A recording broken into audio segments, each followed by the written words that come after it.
कोकणातील प्रत्येक अपडेट जाणून घेण्यासाठी आजच माझे कोकणच्या सोशल मीडिया प्लॅटफॉर्मला लाईक, फॉलो आणि सबस्क्राईब करा। रत्नागिरी जिल्ह्यातील खेड तालुक्यात एसटी प्रवासादरम्यान विद्यार्थिनीचा विनयभंग झाल्याचा धक्कादायक प्रकार समोर आलाय।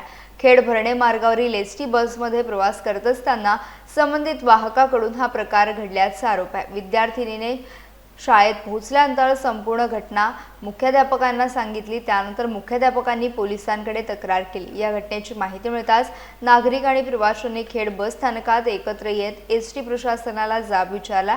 यावेळी खेडचे माजी आमदार शिवसेना नेते संजय कदम उपस्थित होते। त्यांनी संबंधित अधिकाऱ्यांसह उशिराने घटनास्थळी पोहोचलेल्या पोलिसांना देखील जाब विचारत संबंधित वाहकावर तात्काळ कारवाईची मागणी केली। तसेच कारवाईस विलंब झाल्यास नागरिकांना सोबत घेऊन हा विषय हातात घेणार असल्याचा आणि त्याला चांगला चोप देणार असल्याचा इशारा देखील त्यांनी दिला। या प्रकरणामुळे संपूर्ण खेड तालुक्यात संतापाचं वातावरण निर्माण झालं असून पुढील कारवाईकडे सर्वांचं लक्ष लागलंय। या संपूर्ण घटनेचा आढावा घेतला आमचे प्रतिनिधी बाळू संगरे यांनी।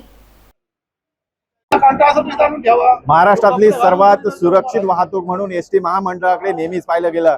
एसटी महामंडळ म्हणजे सुरक्षित वाहतूक असं नेहमीच आपण त्याकडे पाहिलं। सर्वसामान्यांची ही लाल परी धावत असते, परंतु या लाल परीमध्ये अनेक वेळा अनेक गोष्टींचा अनुभव येत असतो। आज आपण रत्नागिरी जिल्ह्याच्या खेड एसटी डेपोमध्ये आलो आहोत। ती घटना अतिशय वाईट आहे, दुर्दैवी घटना आहे। अगदी जवळ असणाऱ्या भरणे नाकातून खेड प्रवास करणाऱ्या एका महाविद्यालयीन विद्यार्थिनी बरोबर याच एसटीच्या वाहकाने केलेलं गैर कृत्य आता मात्र उघडकीस आलेलं आहे आणि याची दखल घेऊन आज या ठिकाणी या मतदारसंघाचे माजी आमदार शिवसेना नेते संजयराव कदम या ठिकाणी आलेले आहेत। ग्रामस्थ मोठ्या संख्येने आलेले आहेत। भाऊ, काय सांगाल, हा नेमकी प्रकार काय चाललाय? खेड एसटी स्टँड मध्ये आज एका एसटीच्या कंडक्टरने कोचडे म्हणून त्याने एसटीच्या ड्युटीला असताना शाळकरी कॉलेजची मुलगी, नर्सिंग कॉलेजची मुलगी ती त्याच्या बाजूच्या सीटमध्ये बसली असताना तिच्यामध्ये छेडछाडचा प्रकार केला। तिला फोन नंबर तिच्याकडे मागितले, अन्य काही नको अनुचित प्रकार तिच्याबाबत तो घडला। तिनं त्याचा तो प्रकार सांगितला। आज ती मुलगी त्या ठिकाणी घरात रडत बसलेली आहे। तिच्यावरती फार मोठा आघात झाल्यासारखा ती तिच्या जीवाचाही कमी जास्त काही करू शकते। तेवढ्या एका मुलीला तुमची बहीण असेल, आमची बहीण असेल, कोणाची मुलगी असेल, इज्जत आहे। आणि मग असं कृत्य जर एसटीच्या कंडक्टरचं काय एसटी मध्ये बसून करायला लागले तर मग प्रवाशाने जायचं कोणाकडं? पालकांनी मुली कॉलेजला शाळेत कोणाच्या भरोश्यावरती पाठवायच्या?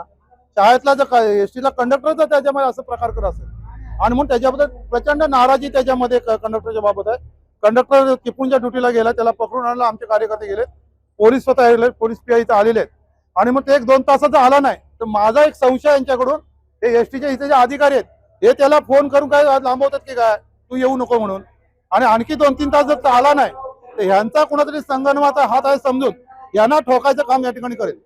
हा दिवसाचा प्रकार आहे। बऱ्याच वेळा ही लाल परी गावागावात वस्तीला जात असते, रात्रीच्या वेळे प्रवास करत असतात। बऱ्याच वेळेला महिला तक्रार घेऊन या ठिकाणी येत असतात। त्यांचं म्हणणं आहे की या तक्रार पेटीमध्ये आमची तक्रारच नोंदणी घेतली जात नाही, म्हणजे प्रवाशांच्या जीवाशी नेमकं खेळतोय। या प्रवाशाची तक्रार घेत नाही, याच्याबाबतच्या असंख्य तक्रार आहेतच। गाड्या वेळेवर जात नाही, कॉलेजची पोर आहे, संध्याकाळची कॉलेजची गाडी 5-6 वाजता घरी पोहोचली पाहिजे, 8-8, 9-9 वाजेपर्यंत गाड्या जात नाहीत। एखाद्या गैरमार्गाला इथं कंडक्टर आमची पोरगी सुरक्षित ठेवत नाही तर गावात रस्त्यावर एखादी मुलगी 7-8 वाजता गेली तर त्या मुलीचं सुरक्षितेचं काय? आणि म्हणून इथं आता एसटी प्रशासनाचं असं वागत असेल आणि त्याच्याबाबत त्याची ही तक्रार आहे आणि मग त्या तक्रारीला आम्हाला न्याय नाही मिळाला तर आम्ही आमच्या पद्धतीने यांच्या वेळी करू। दुसरा गोष्ट त्याच्यामध्ये आता पीआय साहेब तुम्ही इथं आहेत, यांच्या काय कंडक्टर ड्रायव्हरला कोणी काय जरा काय केला तर हे 353 आमच्या लोकांना लावतात। मग आता हा आराम करत ह्याला 353 लावणार का? याला विनयभंगाचं लावणार का? मग याला 353 हा उद्या सुटेल। याला काय कलम जसं आमच्या नागरिकांच्या वरती जसं लावता, जरा काय झालं की धक्का लागला तर यांच्यावर सुद्धा 353 लागला पाहिजे। आणि ह्याच्या कुठं काय कारवाई पोलिटिशियन करतंय त्याच्यावर आम्ही लक्ष ठेवू ना। आणखी 2-3 तासानंतर नाही झालं तर तुम्हाला बरंचसं निमंत्रण येते, मी सगळं स्टँडच बंद करून टाकले। नक्कीच या ठिकाणी पाहिलं तरी संतप्त सवाल या ठिकाणी माजी आमदार, या मतदारसंघाचे माजी आमदार या ठिकाणी घेऊन आले। तुम्ही बघू शकता हे एसटी महामंडळाचा डेपो, याच्यातून अनेक गाड्या या गावागावात जात असतात आणि या गाडीचे प्रमुख चालक आणि वाहक असतात आणि या वाहकांकडूनच आता मात्र विनयभंगाचे प्रकार हे पुढे येऊ लागले। असे अनेक विनयभंगाचे प्रकार याआधी आलेले आहेत, परंतु आता मात्र दखल घेतली इथले स्थानिक प्रतिनिधी संजयराव कदम आणि त्यांनी मात्र आता धरणं आंदोलन या ठिकाणी सुरू केलंय। लवकरात लवकर त्या गुन्हेगाराला अटक करा अशी मागणी धरून या ठिकाणी मात्र बसलेले आपल्याला पाहायला मिळत आहेत। बाळू संगरे, माझे कोकण, खेड, रत्नागिरी।